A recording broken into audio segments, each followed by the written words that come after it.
Hace 100 años un grupo reducido de jóvenes intelectuales, escritores y artistas decidieron poner en marcha un programa de estudio, riguroso, de estudio y de desarrollo de conferencias, en el que decidieron retomar ciertas tradiciones filosóficas y literarias, fundamentalmente las grecolatinas y de ciertos autores de filosofía moderna, quizás sin que tuvieran conciencia plena de lo que estaban haciendo.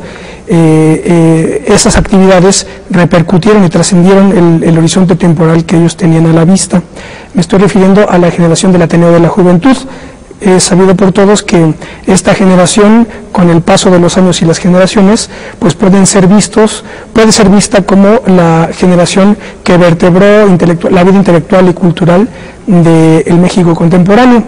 Hace unos meses, precisamente en el espíritu de esa tradición, igualmente pequeño grupo de estudiantes de filosofía de la Facultad de Filosofía y Letras de la UNAM decidió organizar una serie de conferencias, un ciclo de conferencias en homenaje y en el centenario de esta generación. El tema de hoy vamos a dedicarlo ahora precisamente sobre el espíritu del Ateneo de la Juventud, que es como le han llamado estos jóvenes a su actividad. Quédese con nosotros, esto es Plaza de Armas.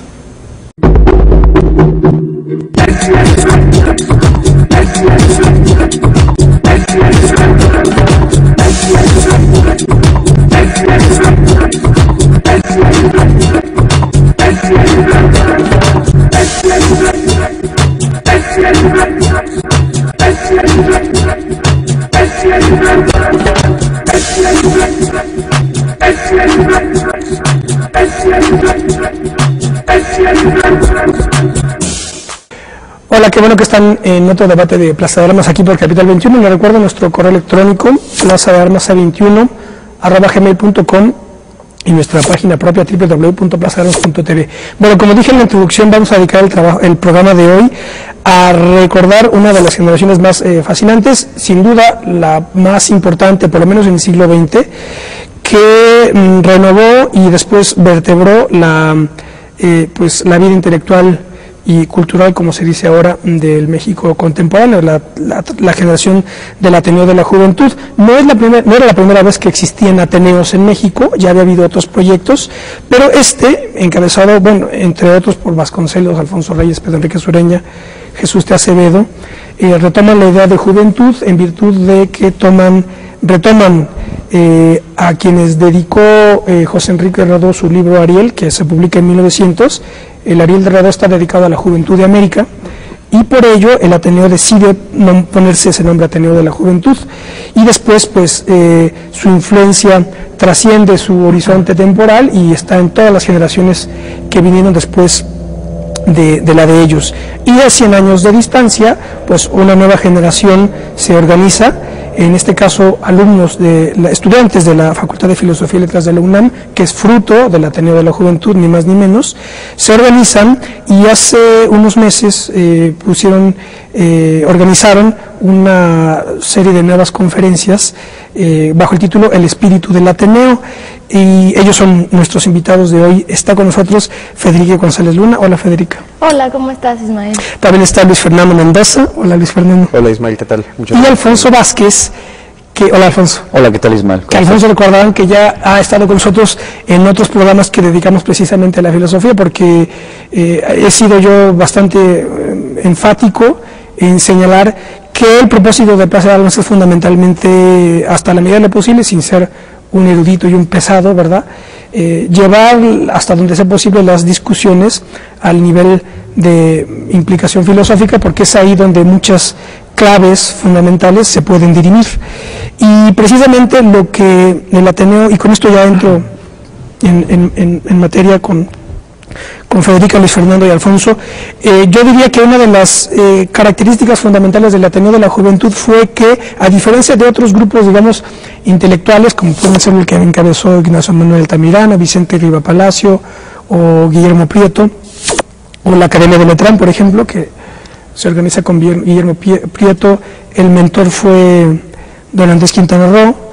Eran grupos que se organizaban evidentemente en una tesitura intelectual, literaria casi siempre, poética también, pero filosófica quizá no tanto, pero casi nunca política, me atreveré a decirlo. Y la del Ateneo de la Juventud fue, digamos, lo que aísla a esta generación del resto, me parecería, es que ellos tuvieron una incidencia política muy concreta, que era la de, digamos, pelearse con el positivismo, ¿no? Ya había habido disputas intelectuales en otros lugares y en otros tiempos, pero me parece que la del Ateneo de la Juventud decidieron ahora sí que meterse de lleno contra el positivismo, en virtud de que el positivismo, como también se sabe, se había convertido un poco en la plataforma filosófica e intelectual del porfiriato.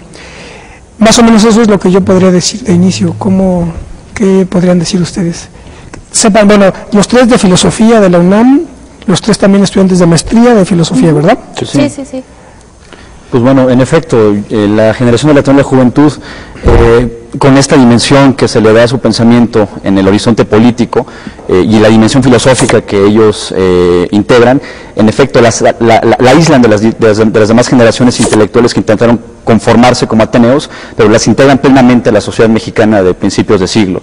Y eso es un hecho que va a propiciar pues una serie de intervenciones en el espacio público desde la propia filosofía, y es un movimiento intelectual que va a definir pues las políticas de la cultura en México en la primera mitad del siglo XX. Y dada esa importancia que tiene como generación, como movimiento, es de que nos dimos a la tarea de crear otro ciclo de conferencias para retomar este espíritu a 100 años de distancia, en donde hay distintas coincidencias con los tiempos que ellos vivieron, donde estamos en una crisis que se refleja pues en nuevos positivismos que a su vez plantean una serie de resoluciones ante el momento histórico. Entonces, todos esos fueron los factores que nos animaron a desarrollar ese ciclo de conferencias. Bueno, y también el ciclo de conferencias en cuanto a homenaje significa un recuerdo, ¿no? Y un recuerdo siempre se ha concebido como algo pasivo, una actividad pasiva, igual que el pensamiento. Y así como fue prueba el propio Ateneo de que el pensamiento repercute en la actividad política y social de un país, así el recuerdo mismo funge también un papel activo, ¿no? Por ejemplo, Bergson, él dice que el recuerdo es la forma de actualizar el presente. Entonces el presente recobra espíritu y fuerza a través del recuerdo.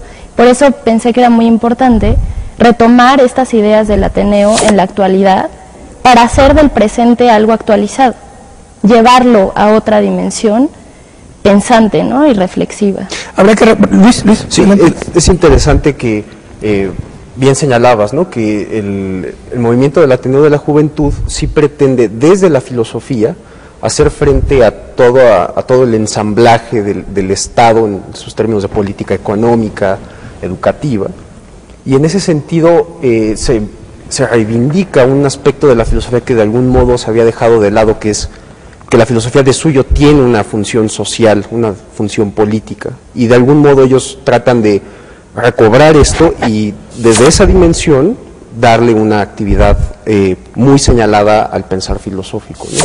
Entre otros. Y además, y luego después también pues resulta que quedaron desbordados y arrastrados por la revolución, porque hay que decir que es una generación que no era homogénea por cuanto a sus filiaciones políticas, porque muchos se fueron, ¿verdad?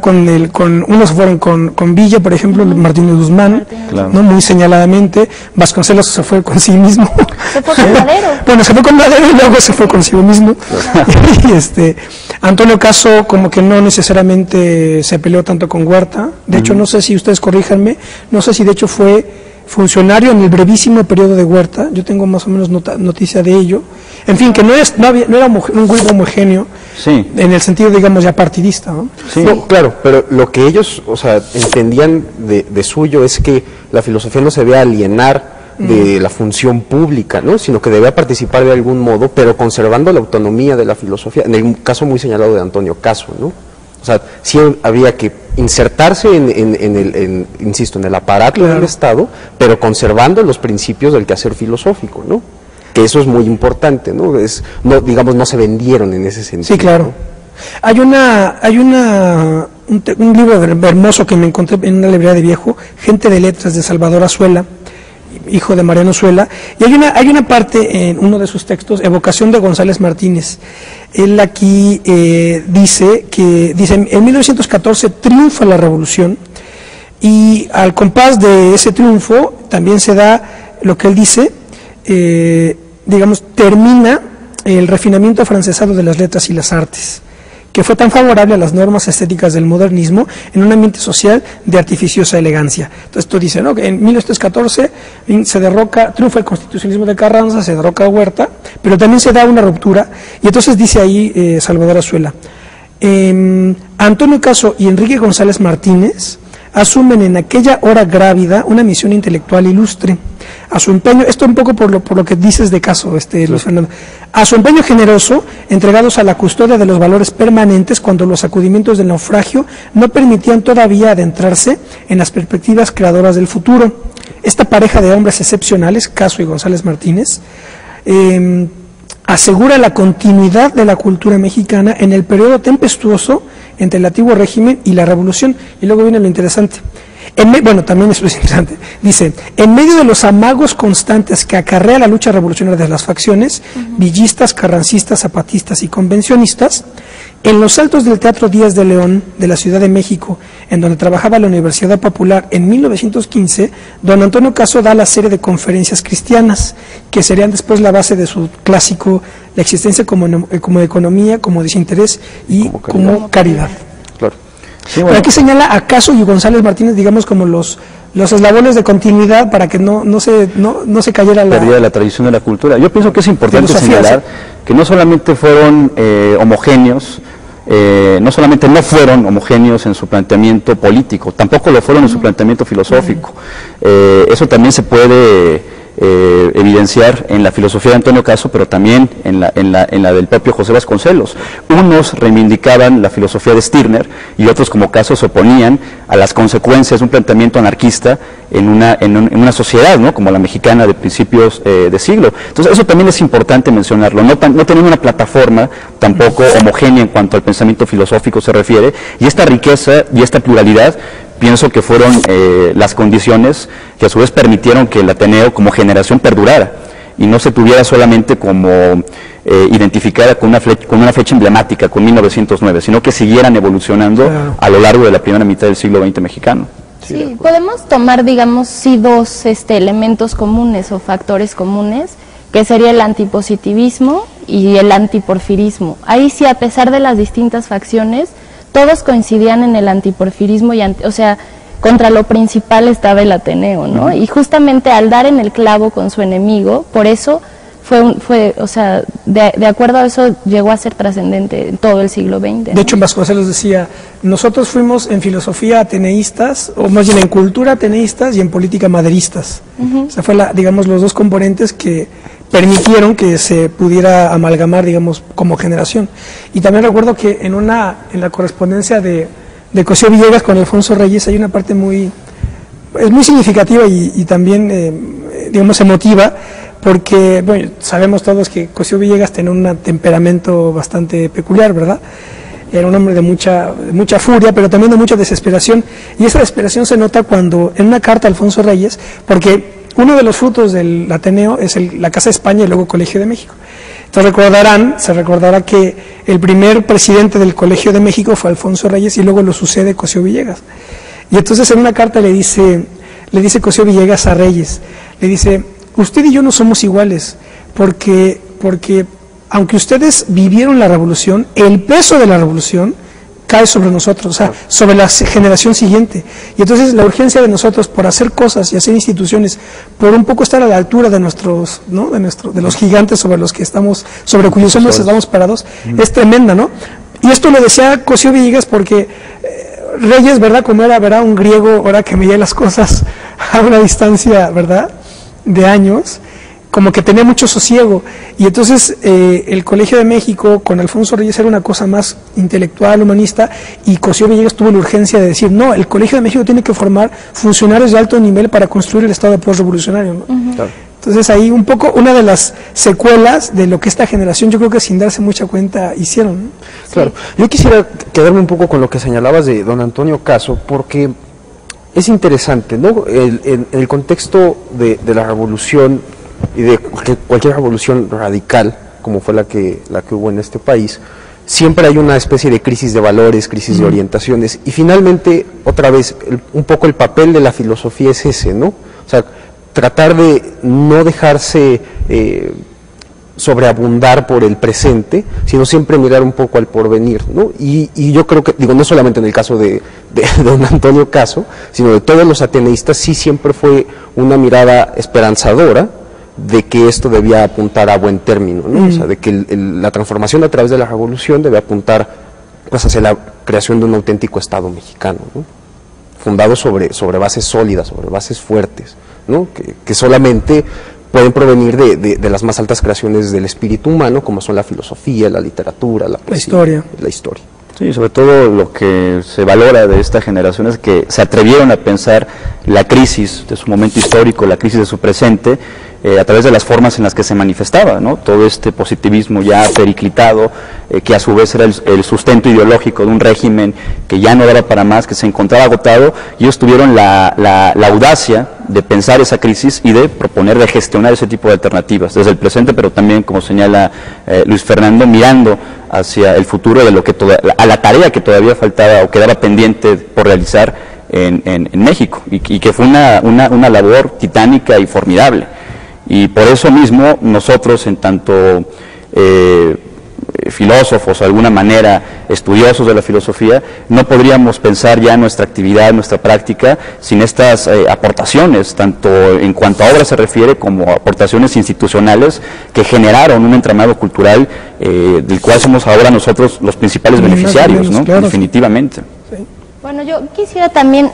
Creo que su legado no se reduce, por ejemplo, al Colegio de México, sino a tanto un nivel espiritual como un nivel material, ¿no? O sea, en el nivel material tenemos el ejemplo de la Universidad Popular, esta edición más económica de libros que hizo Vasconcelos, de todos los clásicos que llegaban por toda la República, ¿no? Ahora no encuentras ni un libro fuera, en provincia es raro, ¿no? Y sobre todo esos precios y tan accesibles.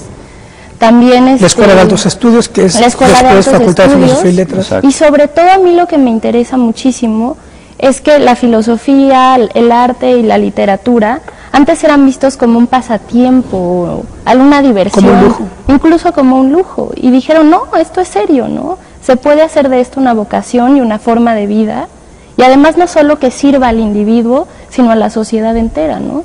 Como formadora de un pueblo y de una conciencia. Entonces creo que su legado se puede ver en todas partes todavía. Sí, el objetivo, como dice Federica, y de acuerdo con José Vasconcelos, era darle forma social a un pensamiento.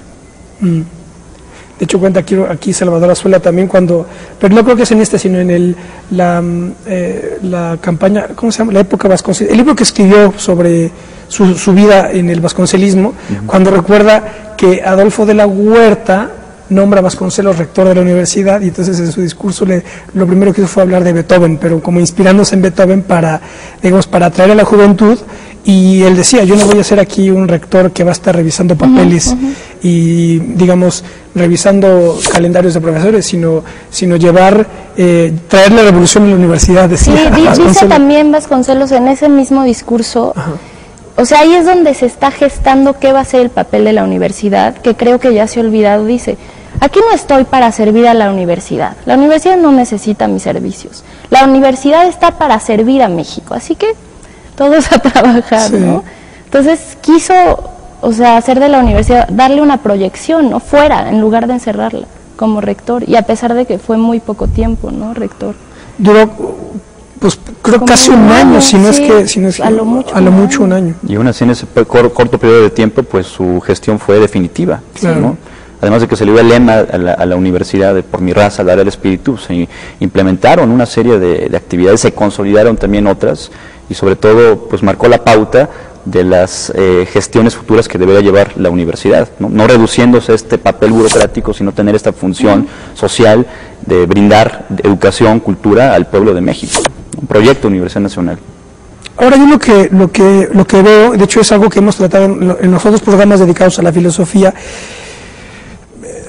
Habría que explicar, ¿verdad?, con detalle, ¿verdad?, desmenuzadamente qué es lo que ha sucedido, pero yo lo que sí advierto de manera inmediata y un poco a esa advertencia obedece cómo queremos organizar programas como este, es lo que recordarás, Alfonso, el hecho de que ahora, digamos, pues nadie habla desde la filosofía y como que las categorías y las coordenadas, digamos, del discurso político, cuando hay algo de discurso político, porque también hay mucha basura, pero cuando hay algo, ya está ahora hecho sobre todo desde las ciencias sociales, pero ya prácticamente yo en los paneles de discusión, etcétera, ya casi nunca se ve ni a filósofos ni a historiadores.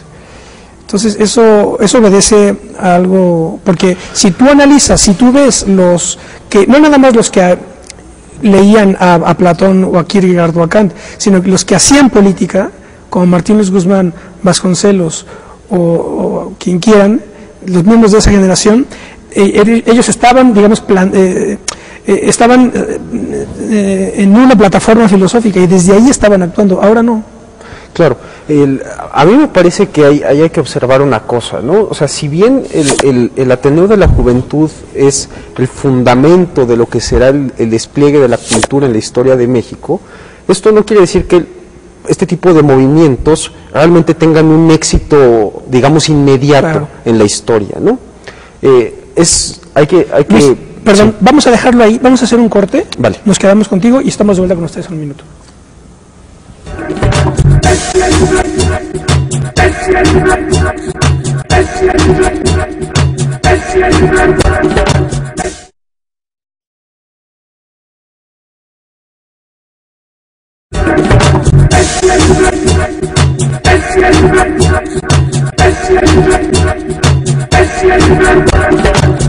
Bueno, estamos de vuelta, esto es Plaza de Armas, estamos hablando sobre el Ateneo de la Juventud y sobre el nuevo Ateneo y el espíritu del Ateneo, una nueva generación que desde la Facultad de Filosofía está rescatando la tradición. Nos quedamos con Luis. Sí, retomo un poco, ¿no? Sí.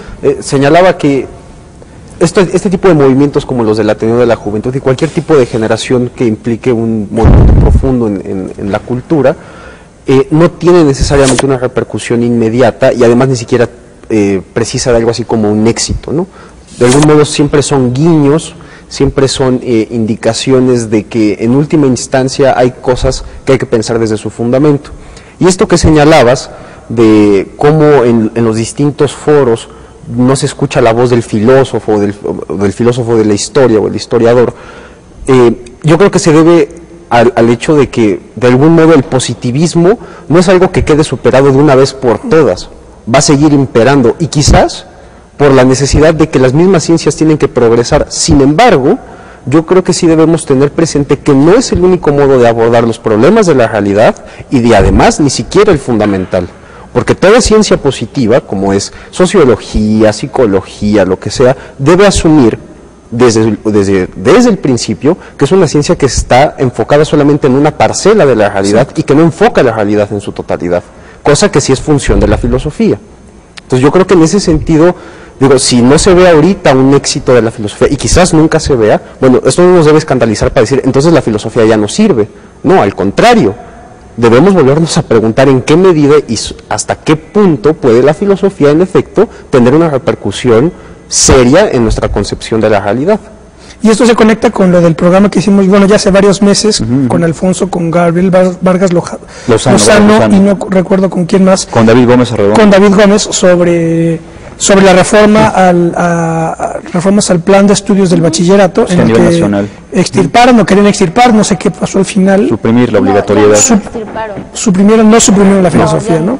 Pero todavía se mantiene ahí en un estado de ambigüedad, ¿no? Todavía no han sido suficientemente claros la Secretaría de Educación Pública respecto a restituirle esta obligatoriedad a la materia de filosofía, a la asignatura de filosofía en el plan de estudios del bachillerato nacional. Y bueno, todas estas tentativas de suprimirlas o de al menos minusvalorar la importancia que tiene, pues nos deben volver a nosotros a detonar una reflexión en torno a la importancia, a la esencia misma de la práctica filosófica. Como señalaba Luis, en efecto, los positivismos se están reformulando. Ahora la nueva manifestación de estos son lo que tú mencionas, de todas estas ciencias sociales, la antropología, la sociología, y ante eso se desdibuja una plataforma filosófica, en buena medida porque no se ha tenido hasta el momento un movimiento con la misma naturaleza, con las mismas características del Ateneo de la Juventud, pero que desde desde luego tiene que ser replanteado bajo las coordenadas de nuestro presente, pero también tomando en cuenta lo que ellos avanzaron en la primera mitad del siglo pasado. Porque luego lo que sucede es lo siguiente, porque se habla, por ejemplo, de la tecnocracia, de los neopositivistas, y entonces contra ellos se reacciona, ¿verdad? Los neoliberales, la tecnocracia neoliberal, etcétera. Pero, digamos, como un reflejo del nuevo positivismo. Pero también eso se manifiesta en lo que se considera también como nuevos movimientos sociales, movimientos de izquierda, es decir, tanta ultra especialización existe en un economista del ITAM, ¿verdad? Que quiere deshacer el Estado, como la especialización del antropólogo activista, ¿verdad? Que está estudiando alguna digamos, algún grupo étnico donde sea, y está sumido en toda la ideología indigenista, y no puede ver, digamos, la perspectiva, o por lo menos la crítica a ambos se tiene que hacer de la filosofía, pero a los dos. Claro. Ese es el asunto. Sí, el punto es que esto no puede, o sea, el discurso científico, el discurso de análisis de la realidad no puede caer en una reivindicación de las minorías, ¿no? O sea, siempre hay que esforzarse en la medida de lo posible por tratar de ver el asunto en conjunto, porque si nos quedamos en detallitos, pues de repente la discusión se puede perder y quizás por mero interés o por mera curiosidad, y el punto es que el análisis científico de la realidad, y con esto quiero decir en alguna medida que la filosofía es un análisis científico de la realidad, no positivista, sí debe tratar de poner su mirada en la totalidad de las cosas, ¿no? Sí, por otra parte, retomando una idea que dijo Poncho de que se reformulan los positivismos, antes, por ejemplo, estaba prohibida la filosofía. Luego, gracias al Ateneo, o sea, constitucionalmente no era legal, digamos, dar clases de filosofía, y por eso pues no existía la carrera. Todos los ateneístas estudiaron Derecho, por ejemplo, claro, bueno, sí. La mayoría, ¿no? Y eran autodidactas. O sea, no había humanidades. Y ahora, qué raro, ¿no? Curiosamente se precisa de un Ateneo, a pesar de que ya no tenemos esos obstáculos. Exacto. Quiere decir que en la propia universidad no está pasando nada, más bien, ¿no? Entonces, no es que yo me quiera poner en contra de la academia o de la universidad, sino más bien decirle a la universidad: despierta y ábrete al mundo, ¿no? Porque entre más se cierre, entonces las ciencias sociales acaparan, digamos, la realidad política y social de un país, en lugar de que la filosofía, que aunque sus éxitos se postergan muchísimo, son más fecundos para un país, ¿no? Para un pueblo. Entonces, ese tipo de paradojas aparecen también la otra vez me contaba un amigo de Flaxo, la Facultad Latinoamericana de Ciencias Sociales, y entonces me dice: no, pues es que estoy poniéndome de acuerdo con unos amigos a ver si hacemos un seminario de lectura en plan, ¿verdad?, no curricular, fuera de currículum, sobre pensamiento latinoamericano.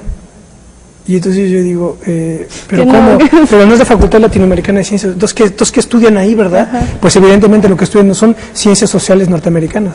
Claro. Precisamente. Políticas públicas. Entonces ya todo ha llegado a un grado, digamos, de burocratización y de influencia de ciencias sociales, sobre todo norteamericanas, que tienes ya en una facultad latinoamericana de ciencias sociales a un grupo, ¿verdad?, ahí en plan subversivo que quiere leer, yo qué sé, ¿verdad?, a Mariátegui o a Reyes o lo que sea, ¿verdad?, porque ya no está dentro de sus planes, algo está pasando ahí, ¿no? Ahora, eso se da no solamente a nivel, digamos, de la discusión entre distintas ciencias, ¿no?, sino se da también al interior de las propias ciencias. Es decir, en la filosofía sucede, y eso se puede ver claramente en la Facultad de Filosofía y Letras de la UNAM, de que el analítico no tiene discusión frontal con el fenomenólogo, y el hermeneuta no la tiene confrontada con el medievalista de una determinada tendencia, y eso... Y el de la filosofía de la liberación los odia a todos. Exactamente, ¿no? Entonces, esto se convierte en... Yo me quedo en mi discurso, me quedo en mi metodología, y de repente olvidamos el problema, ¿no? De repente todo se queda en una discusión de quién tiene el mejor punto de vista,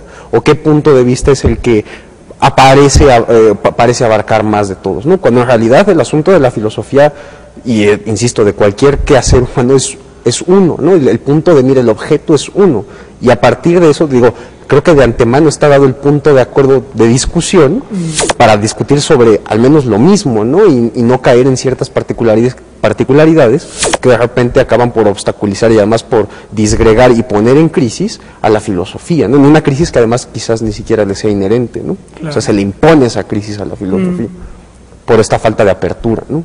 Hablemos un poco de el ciclo de conferencias que organizaron ustedes. ¿Quiénes participaron? ¿Cuáles fueron los temas? ¿Cómo estuvo? Bueno, de estudiantes participó aquí Alfonso Vázquez, Luis Fernando, Rodrigo Palomar, Mauro González, Federica González, Carlos Vargas, su servidora Carlos Vargas y también Ismael. Yo mismo. Ismael Carballo, Raúl Trejo, que es de Chiapas, Alicia Reyes, nieta de Alfonso Reyes. Se planeaba que estuviera Capistrán, Miguel Capistrán, pero no pudo, y también se planeaba que estuviera Héctor Vasconcelos, pero en su lugar tuvimos a Javier Guzmán, un historiador que dio una plática muy interesante sobre, pues en general, qué es el Ateneo. Y Pavel Granados. Y Pavel Granados también sobre Antonio Caso.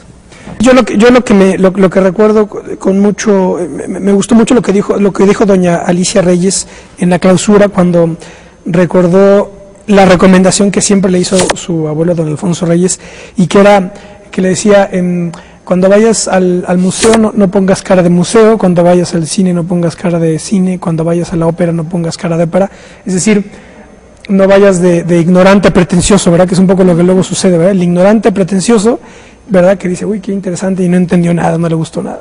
Un poco esta idea de la virtud del desinterés que tenía los del Ateneo, y de la autenticidad digamos, de la vida intelectual, que un poco en el sentido aristotélico de la vida teórica como la única vía a la felicidad genuina, ¿no? Y como un dejarse sorprender por las cosas, ¿no? O sea, porque si uno va como con la pretensión de ya saber de lo que se trata, pues bueno, creo que lo único que puedes hacer es medio analizar y desmembrar, pero de repente quizás el detalle se percibe precisamente cuando uno no tiene una preconcepción o un prejuicio frente a las cosas que está atendiendo en términos, digamos, otra vez de arte y así, sino que uno se presenta, como dices, desinteresadamente y además esperando que le sorprenda, ¿no? O sea, quizás, y que es, insisto, como bien dices, principio de la vida teórica, ¿no? Claro. Desde luego, y que además es una actitud vital que también iba en contra de esos principios del positivismo, como la utilidad, el cálculo, el interés, y que ellos lo llevaron de manera radical a la vida cotidiana y a la propia actitud vital, ¿no? De dejarse asombrar por el mundo, por la realidad, por todas estas manifestaciones de la cultura, ¿no? Entonces en ese sentido fueron congruentes y llevaron la teoría también a la práctica, ¿no? De manera genuina. O recuperaron el carácter práctico de la propia teoría, ¿no? Claro. En lugar de hacer esta separación. Sí. Y por otro lado, hablando del desinterés que hablaba Poncho, ellos crean entre todos, acuñan un concepto que se llama atélico, ¿no? Que significa aquello o aquella actividad, bueno, viene de telos, fin, o sea, sin fin, ¿no? Entonces aquello que no tiene fin o no tiene finalidad, aquello que se hace gratuitamente, ¿no? Y que se explica por sí mismo, digamos. Exacto, claro. Pero eso es importantísimo después, porque Vasconcelos va desarrollando este concepto en su filosofía para llegar a decir, el hombre vale por sí mismo, el hombre es el mismo atélico, ¿no? No necesita proyectar un producto, por ejemplo, o proyectar algo más allá de él que su propia existencia. Ahora, claro, esto de lo atélico es un poco una reacción frente, otra vez, al positivismo, que había entendido que el fin es solamente lo utilitario, lo productivo, ¿no? Entonces, un modo de resistencia es precisamente decir, bueno, no hay que hacer las cosas porque nos tengan un rendimiento Inmediato, concreto, ¿no? digamos. Sino quizás por un interés genuino, un interés que no está dirigido a obtener alguna ganancia, sino simple y sencillamente que se agota ya en la propia búsqueda, en el propio intento de llevarlo a cabo, ¿no? Un fin en sí mismo, no más allá de una finalidad en tanto medio que pueda reportar otro tipo de beneficio, ¿no? Material, concreto.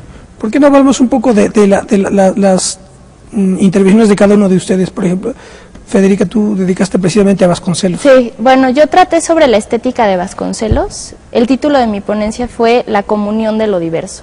Suena muy, digamos, abstracto, pero en realidad yo me refiero, a través de este título, cómo comulga la individualidad del hombre, o como le llama Vasconcelos, el drama de cada punto de luz en la inmensidad de la noche. Entonces dije, ¿cómo hacer que el hombre valga, ¿no? Frente a una multiplicidad infinita? Entonces dice Vasconcelos, el único modo es a través de toda actividad atélica. Precisamente De lo atélico, ¿no? Es decir, a través del recuerdo, del pensamiento, del arte, de la literatura, Todas estas maneras son las únicas en las que el hombre puede repercutir en el universo entero, ¿no? Y más o menos ese fue el tema de mi conferencia. Luis. Yo trabajé, el título de la ponencia era El Ateneo de la Juventud como expresión esencial de la filosofía, y tenía dos momentos, ¿no? En el primero se trataba de ganar o de aclarar de algún modo cuál es la esencia de la filosofía y en qué medida la existencia del hombre debe de algún modo orientarse a este tipo de inquietudes, y en la segunda parte desarrollé precisamente cómo podíamos entender que la expresión Ateneo de la Juventud nombraba propiamente cuál es la actividad de la filosofía, y esto a partir de una cita del discurso inaugural que dio Hegel cuando llegó a Berlín a dar sus cátedras de ciencia de la lógica, en el que señalaba precisamente que él apelaba a la juventud por ser la época feliz de la vida, ¿no? Y época feliz de la vida en el sentido de que era esa época en la que no tenemos prejuicios, precisamente que es la época en la que nos sorprenden las cosas y en las que nos podemos apasionar por las cosas, ¿no? Entonces, después de eso agregué este elemento de que aquello que verdaderamente apasionaba en el fondo de la existencia del hombre era el saber, y en este sentido el Ateneo de la Juventud era este apasionamiento por la verdad y por el saber, ¿no? Vamos a quedarnos, ahora hablamos con Alfonso, vamos a hacer otro corte más y estamos de vuelta con ustedes en un minuto.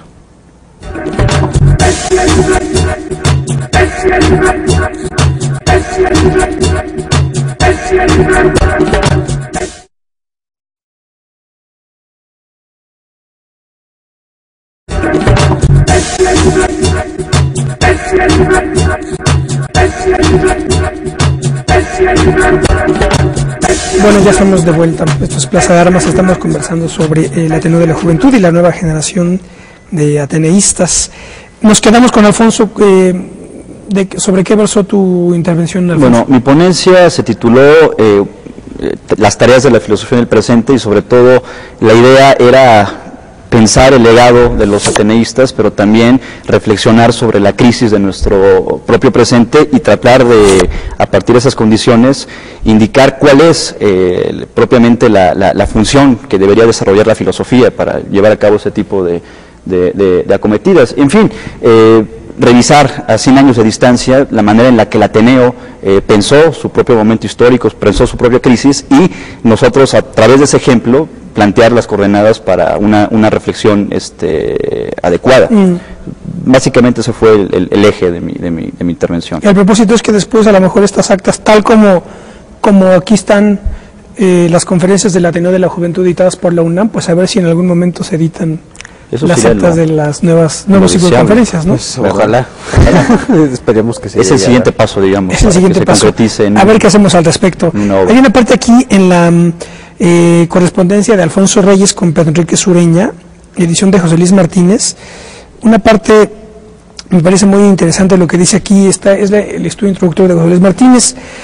Y entonces dice: el estilo personal de formar, se inspira José Luis Martínez en el texto de José Villegas, el estilo personal de gobernar, ¿verdad? Y entonces dice José Luis Martínez: Pedro Enrique Sureña estaba persuadido de que ninguna obra intelectual es producto exclusivamente individual, ni tampoco social, sino que es obra de un pequeño grupo que vive en alta tensión intelectual, de un grupo muy unido que se ve todos los días por horas y trabaja en todo activamente. Así había ocurrido en los días halcyoneos de México entre 1907 y 1910, y cuando quiso Enrique Sureña repetir la fórmula en La Habana con José María Chacón y Calvo, Francisco José Castellanos, Luis Baralt, Gustavo Sánchez Galarraga y Mariano Bull, el plan no funcionó por motivos circunstanciales. ¿Por qué tuvo éxito en México?, se pregunta José Luis Martínez. En primer lugar, por la existencia de un grupo central y otro periférico, de latente calidad intelectual. Enrique Sureña, Caso, Acevedo, Reyes, Gómez Robelo en el grupo central, al cual se agregó luego Torri. Y en el periférico, según José Luis Martínez, Vasconcelos, Martínez Guzmán, Cravioto, Eduardo Colín, Carlos González Peña, Mariano Silva y Aceves, y aún como aliados ocasionales, Roberto Argüelles Bringas, Luis Castillo Ledón, Isidro Favela, Nemesio García Naranjo, Rafael López, Manuel de la Parra y Genaro Fernández Magregor. Más o menos esto era un poco lo que pasaba en esos años. Bueno, lo que sucede es que en los comienzos Vasconcelos aún no pertenecía, por ejemplo, a la Sociedad de Conferencias. La Sociedad de Conferencias es 1907. Él se une ya 1909-10, ¿no? Pero él después ya fue el grupo central, ¿no? Y el que pasó del Ateneo de la Juventud al Ateneo de México. Exacto. Y el que fundó la Universidad Popular. Sí, o sea, claro. Cuando él fue presidente del Ateneo, fue cuando se funda la Universidad Popular. Es el que tenía una visión más práctica, ¿no? Claro. Que quería encarnar literalmente su pensar. Que ahorita en el corte hablábamos precisamente de lo que acuña, me imagino que fue Reyes el que lo acuñó, lo que llamó desesperación vasconcélica, porque en la correspondencia de Vasconcelos, no, de Alfonso Reyes y Martínez Guzmán, en algún momento, no sé qué angustia le transmitió Martínez Guzmán a Reyes, y entonces le dice Reyes en la carta que no te dejes atrapar por la desesperación vasconcélica, que un poco después me parece que ese propósito o que esa tensión intelectual o práctica es la que se reproduce después en Cosío Villegas, que también es otro personaje, ¿no? por hacer cosas y crear instituciones y no dejar, como que todo el tiempo era tiempo de inminente, ¿no? De algo tenía que hacerse siempre. Claro, lo que pasa es que otra vez, ¿no? O sea, es muy fácil cuando uno, con el paso del tiempo, con el paso de los estudios, se va posicionando, pues quedarse uno en el lugar cómodo, ¿no? Del catedrático, con su plaza de tiempo completo, y todo esto se reduce quizás a la producción de libros, a tener tus clases, comidas, cenas, pero en última instancia me parece que lo ejemplar de estos hombres es que dijeron, no, además de esto, o sea, esto tiene que tener un alcance de formación de personas, ¿no? Claro. Una formación itinerante, ¿no? Digo, la creación de la Universidad Popular es un claro ejemplo de eso, ¿no? O sea, además de que, y tampoco estaban contra eso que comentas tú, pero también contra el otro que era la vida bohemia. Claro. Ellos estaban en contra, digo, no necesariamente todos, porque hay uno que murió, de hecho, mal, no sé si fue, no me acuerdo si Cravioto. Gómez Robelo puede ser. O no sé si Cravioto o Acevedo. En fin, Acevedo me parece, ¿verdad? La vida bohemia lo desbordó, pero el propósito precisamente de Enrique Sureña y de Reyes era un programa de estudio riguroso, claro. O sea, no bohemio ni diletante, sino riguroso. Pero claro. Te interrumpe, ¿sí? No, claro, y o sea, yo creo que marcha en ese sentido el asunto, ¿no? O sea, no se trata solamente de llegar y quedarse en la posición que uno puede llegar a tener en cualquier tipo de institución de educación superior, sino finalmente elaborar proyectos a través de los cuales precisamente se haga un estudio riguroso, ¿no? O sea, se ponga en práctica una meditación seria y profunda de los asuntos fundamentales, ¿no? Tanto del presente como, digo, de estas ideas que atraviesan cualquier época y siguen siendo objeto de cuestionamiento, ¿no? Entonces yo creo que ahí hay que hincar el diente un poco, ¿no? Y un poco el intento de estas conferencias del espíritu del Ateneo es precisamente no por despecho de la facultad, sino precisamente para abrir un espacio, porque finalmente, digo, creo que los cuatro, todos los que formamos parte del ciclo de conferencias, pues llevamos con mucho cariño el nombre de la universidad, ¿no? Pero precisamente es que la universidad, a través de nosotros, abra esos espacios, ¿no? O sea, sí decirle a la universidad, pero también nosotros hacerlo, ¿no? Claro. En la medida de lo posible. Sí, y sobre todo, bueno, fue una generación que tenía suficientemente desarrollada la conciencia de la carencia, de las carencias que presentaba en ese momento nuestro país y que se abría un horizonte del que todo estaba por hacerse. Ahora quizá no todo esté por hacerse nuevamente.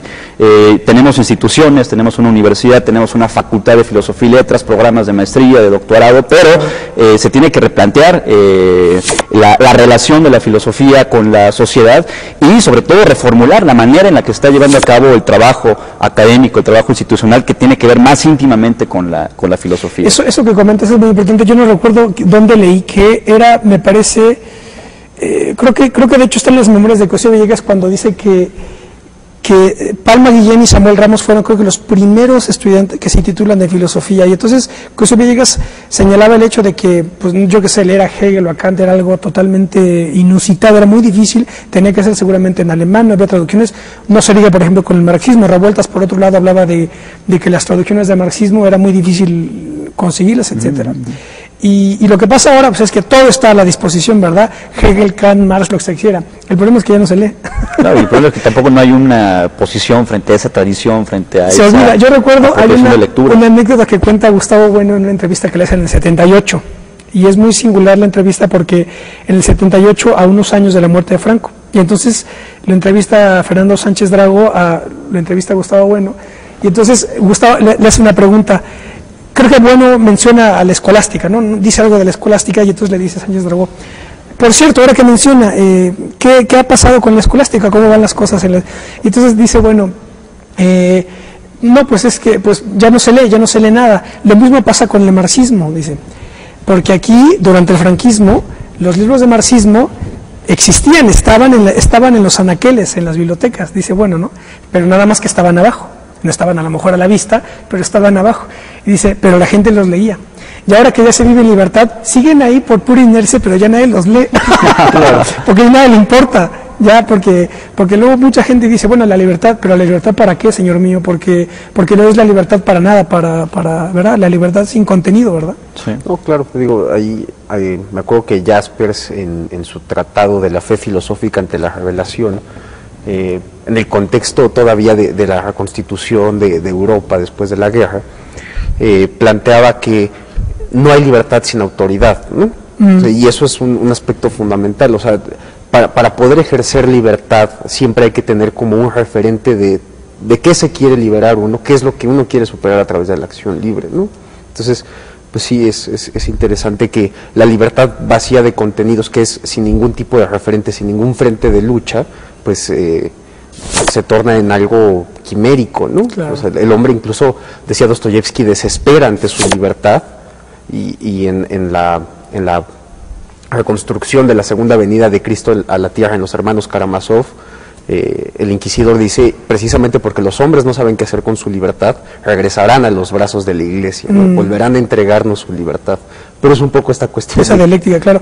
A mí me parece muy importante, de hecho, en esto que dices porque ahora que cada vez son más los analistas jóvenes, ¿verdad?, de la política, que están en otros foros, no necesariamente Capital 21, sino, ¿verdad?, en la Televisa, etcétera, TV Azteca, y ahora hay un nuevo canal de Televisa, ¿verdad?, y entonces, en fin, hay muchos jóvenes, ¿verdad?, impetuosos, ¿verdad?, pero no tienen referentes intelectuales, no conocen su tradición. Y a mí me da la impresión siempre, y esto lo digo conectando con aquello que decía de que ahora las ciencias sociales son la plataforma desde las que se analizan las cuestiones del presente. Lo que yo le advierto es que pareciera que no sé ustedes, cada que hay un foro de debate o una mesa de análisis en la televisión, parece que están aislados en el presente, como, ¿no? Es como un presente perpetuo, no hay ninguna... Un presente muerto, más muerto que el pasado. Sí, es el presente, pienso que es una mera coyuntura, ¿no? Es la coyuntura, esa es la categoría, ¿no? Y ya no hay ninguna como apoyatura a ninguna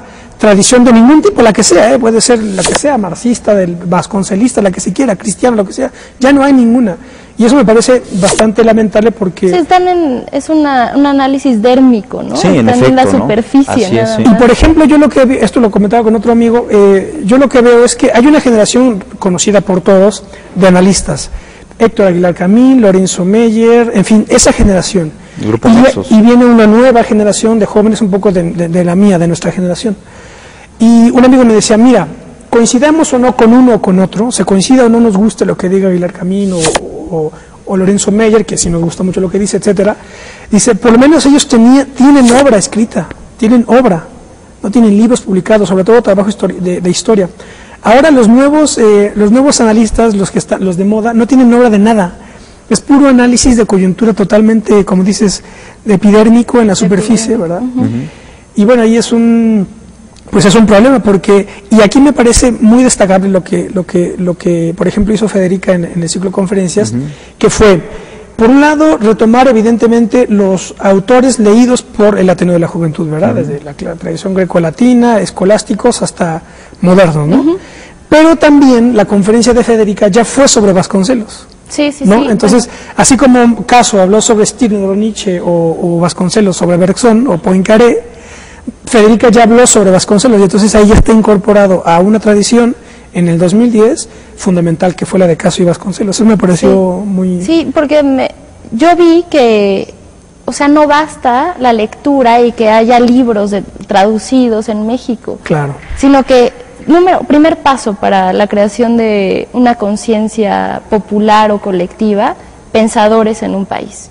Pero no basta, se tiene que escuchar al pensador de México, ¿no? Si no, no tiene sentido que, sí, ahí está Vasconcelos, ahí está Caso, sí, pero hay que escucharlos, ¿qué tienen que decir desde nuestra propia condición, pues, común, ¿no?, mexicana? Y traerlos, digamos, para analizar el presente, digamos, de una manera química, digamos, orgánica, incorporarlos, porque... Vital. Vital, claro, porque puede haber, digamos, coloquios de historiadores sobre Vasconcelos en su tiempo, ¿no?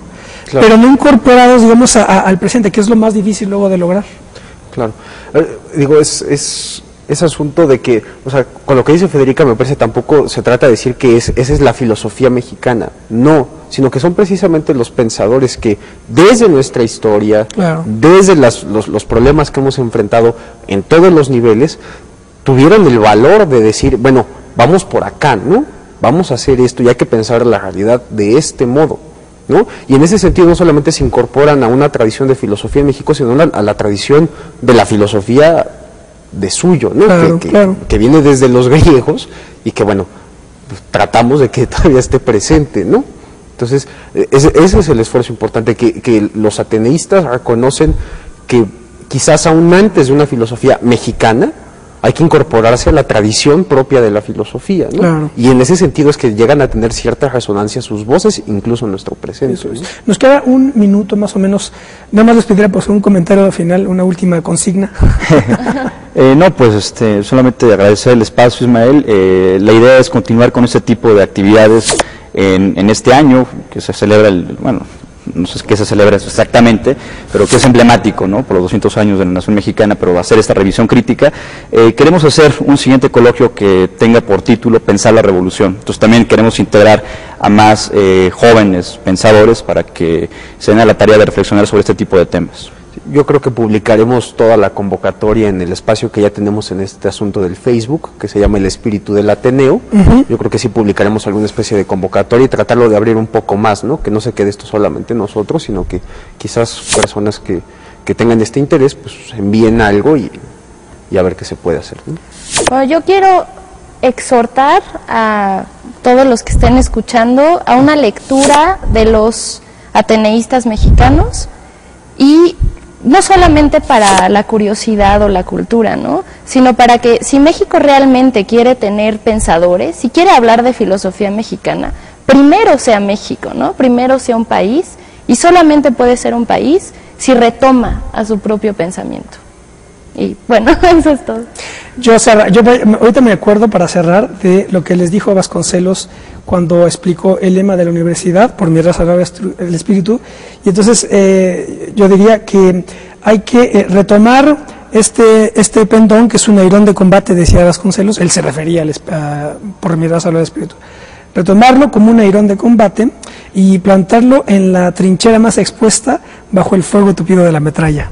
Así decía sobre el lema de la universidad. Lo mismo hay que hacer con el espíritu del Ateneo. Muy bien, pues esto fue Plaza de Armas, nos vemos la próxima. Hasta pronto.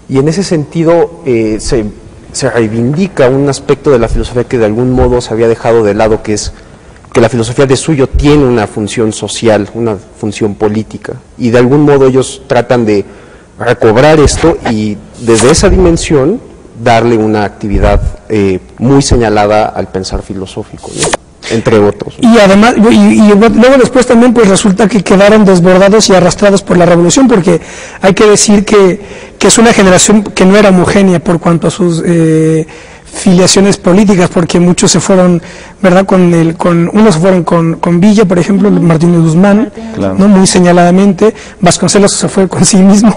Se fue con Madero. Bueno, se fue con Madero y luego se fue consigo mismo. Y Antonio Caso como que no necesariamente se peleó tanto con Huerta. De hecho, no sé si ustedes corríjanme, no sé si de hecho fue funcionario en el brevísimo periodo de Huerta. Yo tengo más o menos noticia de ello. En fin, que no era un grupo homogéneo, sí, en el sentido, digamos, ya partidista, ¿no? Sí. No, claro, pero lo que ellos, o sea, entendían de suyo es que la filosofía no se debe alienar de la función pública, ¿no? Sino que debía participar de algún modo, pero conservando la autonomía de la filosofía, en el caso muy señalado de Antonio Caso, ¿no? O sea, sí había que insertarse insisto, en el aparato del Estado, pero conservando los principios del quehacer filosófico, ¿no? Que eso es muy importante, ¿no? Digamos, no se vendieron en ese sentido. Sí, claro. ¿No? Hay un libro hermoso que me encontré en una librería de viejo, Gente de Letras, de Salvador Azuela, hijo de Mariano Azuela, y hay una parte en uno de sus textos, Evocación de González Martínez. Él aquí dice, en 1914 triunfa la revolución, y al compás de ese triunfo también se da lo que él dice, digamos, termina enfático en señalar que el propósito de Plaza de Armas es fundamentalmente, hasta la medida de lo posible, sin ser un erudito y un pesado, ¿verdad?, llevar hasta donde sea posible las discusiones al nivel de implicación filosófica, porque es ahí donde muchas claves fundamentales se pueden dirimir. Y precisamente lo que el Ateneo, y con esto ya entro en materia con Federica, Luis Fernando y Alfonso, yo diría que una de las características fundamentales del Ateneo de la Juventud fue que, a diferencia de otros grupos, digamos, intelectuales, como pueden ser el que encabezó Ignacio Manuel Altamirano, Vicente Riva Palacio o Guillermo Prieto, o la Academia de Letrán, por ejemplo, que se organiza con Guillermo Prieto, el mentor fue don Andrés Quintana Roo. Eran grupos que se organizaban evidentemente en una tesitura intelectual, literaria casi siempre, poética también, pero filosófica quizá no tanto, pero casi nunca política, me atrevería a decirlo. Y la del Ateneo de la Juventud fue, digamos, lo que aísla a esta generación del resto, me parecería, es que ellos tuvieron una incidencia política muy concreta, que era la de, digamos, pelearse con el positivismo, ¿no? Ya había habido disputas intelectuales en otros lugares y en otros tiempos, pero me parece que la del Ateneo de la Juventud decidieron ahora sí que meterse de lleno contra el positivismo, en virtud de que el positivismo, como también se sabe, se había convertido un poco en la plataforma filosófica e intelectual del porfiriato. Más o menos eso es lo que yo podría decir de inicio. ¿Qué podrían decir ustedes? Sepan, bueno, los tres de filosofía de la UNAM, los tres también estudiantes de maestría de filosofía, ¿verdad? Sí.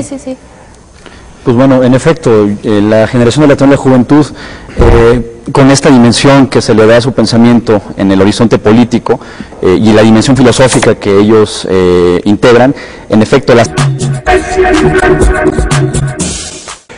Hola, qué bueno que están en otro debate de Plaza de Armas aquí por Capital 21. Les recuerdo nuestro correo electrónico, plazadearmas21@gmail.com, y nuestra página propia, www.plazadearmas.tv.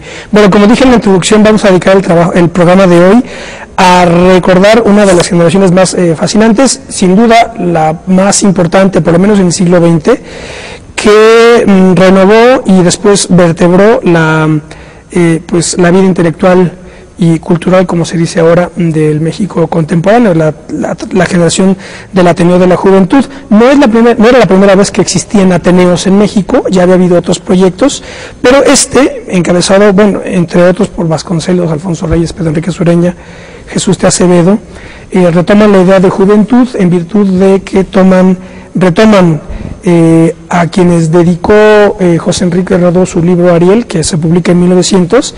El Ariel de Redó está dedicado a la juventud de América, y por ello el Ateneo decide no ponerse ese nombre, Ateneo de la Juventud, y después su influencia trasciende su horizonte temporal y está en todas las generaciones que vinieron después de la de ellos. Y a 100 años de distancia, pues una nueva generación se organiza en este caso alumnos, estudiantes de la Facultad de Filosofía y Letras de la UNAM, que es fruto del Ateneo de la Juventud, ni más ni menos, se organizan y hace unos meses organizaron una serie de nuevas conferencias bajo el título El Espíritu del Ateneo, y ellos son nuestros invitados de hoy. Está con nosotros Federica González Luna. Hola, Federica. Hola, ¿cómo estás, Ismael? También está Luis Fernando Mendoza. Hola, Luis Fernando. Hola, Ismael, ¿qué tal? Muchas y gracias. Alfonso Vázquez, hola, Alfonso. Hola, ¿qué tal, Ismael? Que Alfonso recordarán que ya ha estado con nosotros en otros programas que dedicamos precisamente a la filosofía, porque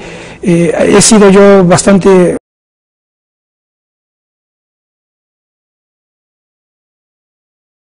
Hace 100 años, un grupo reducido de jóvenes intelectuales, escritores y artistas decidieron poner en marcha un programa de estudio, riguroso, de estudio y de desarrollo de conferencias, en el que decidieron retomar ciertas tradiciones filosóficas y literarias, fundamentalmente las grecolatinas y de ciertos autores de filosofía moderna, quizás sin que tuvieran conciencia plena de lo que estaban haciendo. Esas actividades repercutieron y trascendieron el horizonte temporal que ellos tenían a la vista. Me estoy refiriendo a la generación del Ateneo de la Juventud. Es sabido por todos que esta generación, con el paso de los años y las generaciones, pues puede ser vista como la generación que vertebró la vida intelectual y cultural del México contemporáneo. Hace unos meses, precisamente en el espíritu de esa tradición, igualmente pequeño grupo de estudiantes de filosofía de la Facultad de Filosofía y Letras de la UNAM decidió organizar una serie de conferencias, un ciclo de conferencias en homenaje y en el centenario de esta generación.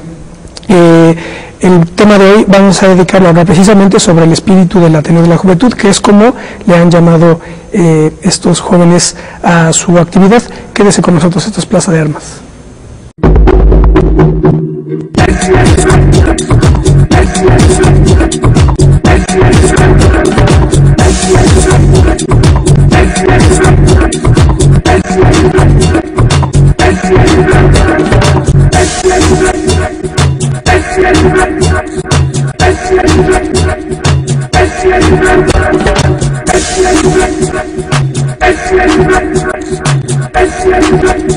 La aíslan de las demás generaciones intelectuales que intentaron conformarse como ateneos, pero las integran plenamente a la sociedad mexicana de principios de siglo.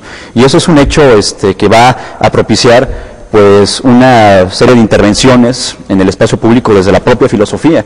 Y es un movimiento intelectual que va a definir pues las políticas de la cultura en México en la primera mitad del siglo XX.